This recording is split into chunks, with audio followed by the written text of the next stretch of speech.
What's going on, everybody, and welcome back to another video. Today, I'm bringing you 5 fantasy players for 2024 who I just don't trust heading into the season. Now, this could be for a variety of reasons, whether that is I don't believe in the talent of the player, their current situation, or, and a couple of these, they were kind of one-year wonders last year or had their first big season. And I'm the kind of person that just doesn't believe the hype, and I don't want to buy a player at their absolute top value. So today, we're going to break down 5 players and talk about simply why I don't trust them for 2024 fantasy football. So the first player I want to talk about is Puka Nacua, going as the wide receiver 7, 10 overall in half PPR leagues. Last year, he was the wide receiver 4 with 160 targets, over 100 receptions, almost 1,500 yards, 6 touchdowns, right? Awesome. Fantastic season. I mean, you can't beat that. If you drafted him late in fantasy drafts, you had an absolute league winner. Duh, like I'm not dumb, but I think there's 2, honestly 3 major red flags here. Last year, Cooper Kupp missed 5 games and only had 95 targets. If Cooper Kupp manages to play, maybe not even a full season, but manages to play 14, 15 games, those targets are going to go way up. I'm not done with Cooper Kupp as a elite or at least really good fantasy football player and just real life NFL receiver. So I don't see that the Rams are just going to swing all the targets to Cooper Kupp. And then we have Matt Stafford. I mean, I think this is a big issue that people are really just overlooking. The guy's getting old. He's missed time the last 2 seasons. 2 years ago, he only played 9 games. Last year, he played 15. I mean, he went from 67, 68, all the way down to 62% completion percentage last year. And he only threw 24 touchdowns.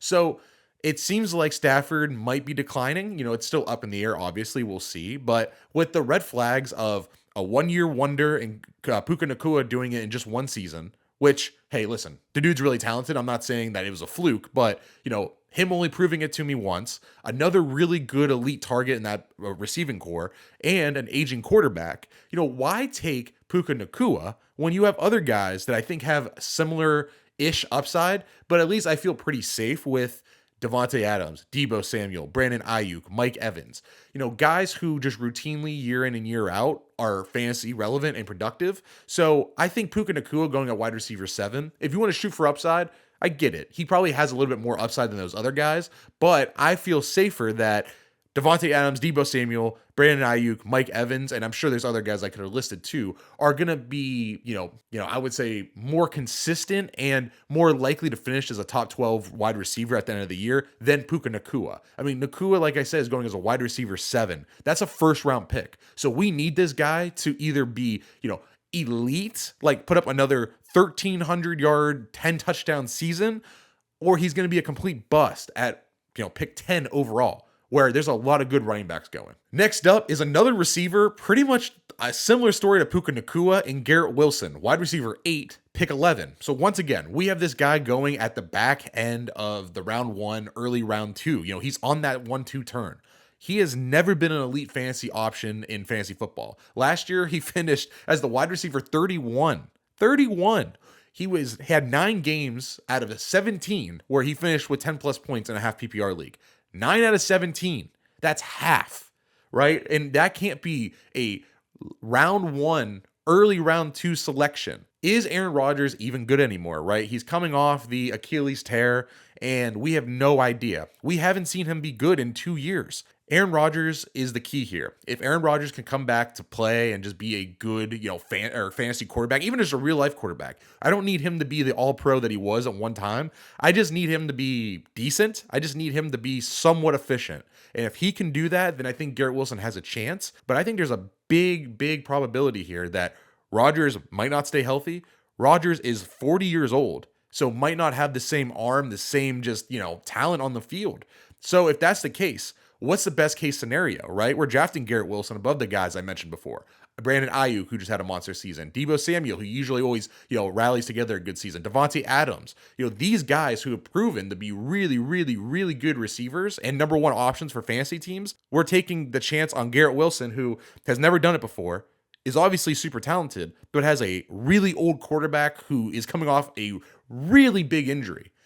I just don't know if I'm willing to put my chips there and let Garrett Wilson be a, round 1, early round 2 pick for me. I'd rather just take a running back and then find a receiver later. Next up for me, we're going to switch it back to the running back position, and we're going to talk about Achane, RB8, 21st player overall. And I brought him up in multiple videos, so I don't want to always talk about Achane, but I have to in this video. He wasn't the goal line back last year for Miami. He didn't stay healthy on limited touches. I mean, he finished the year with about 130 total touches. He averaged unrealistic efficiency numbers. I mean, he averaged 7.8 yards a carry. That's insane. Miami traded a 2025 third round pick to move up into the 4th round to draft Jalen Wright out of Tennessee in this year's draft. I'm not saying that Achane is doomed, that he's going to be terrible, that they don't trust him, blah, blah, blah, because he could obviously be super great. The talent is there, but it's the red flags, man. There are so many. Why are we going to do this guy that is the super efficient player that didn't get the workload, they brought back Raheem Mostert. They signed him to another contract. They brought in a rookie. They brought all the people back. If they really loved Achane, don't you think they would have let Mostert walk? They wouldn't have drafted Jalen Wright in the 4th round, traded a future 3rd round pick for this guy. I just don't really understand the love for Achane. Super talented player, has the upside, but didn't we just see Travis Etienne, who goes right after him, put up 1,500 yards and double-digit touchdowns, finishes the RB3 last year? Didn't we see Derrick Henry, who obviously has his own red flags, but at least got traded or sent to a new team, signed with the Ravens, who love running the ball, and at the very worst, doesn't he feel like a guy who might not have the most yards, but is at least going to have double-digit touchdowns? I mean, we just saw Gus Edwards do it. So I just think there's other options here where if you want to shoot for the mega upside 2,000-yard boom, sure, Achane can do it, but do I believe that he can? It's a very limited chance.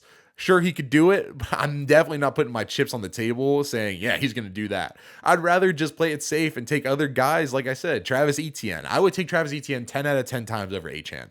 Maybe that we play fantasy football different. Maybe I play it different than the community, but I'd rather just see the guy who's put up 1,500 yards in back-to-back seasons than Achane, who just seems unrealistic to me. All right, and then the last guy I want to talk about a tight end, and that is Trey McBride going as the tight end 3, 44th overall. And man, it's just, this one hurts because is McBride a good player? Sure. Is he an elite tight end?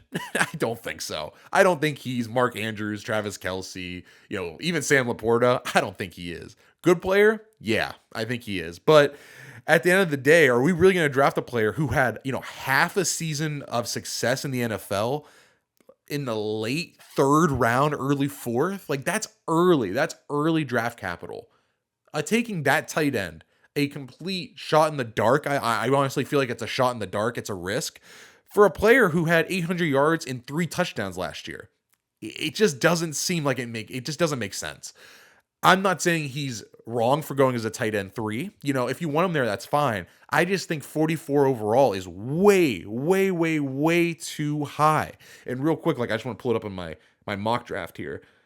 So I did a mock draft yesterday on Sleeper, and when I did, this is where he went, Trey McBride.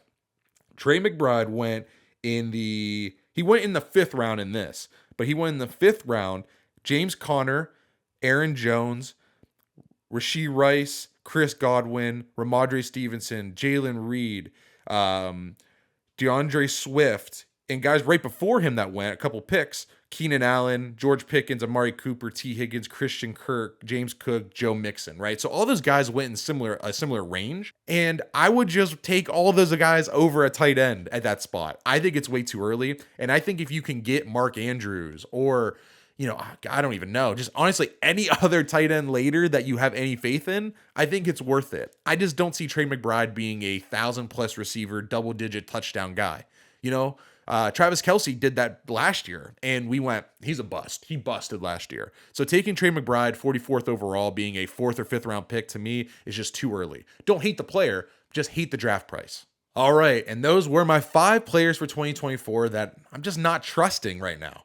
Now, obviously, this list can change if draft prices move up and down. And like I said, with just Trey McBride, right? If Trey McBride ends up going in the 7th round, yeah, sign me up. But taking him in the 4th or 5th, it's too early for me. So if you liked the video, leave a like down below, subscribe to the channel for more content. We'll have plenty of videos coming all summer long. It's currently June, 21st as I'm recording this, so we still have all of July and all of August to have plenty of videos coming your way.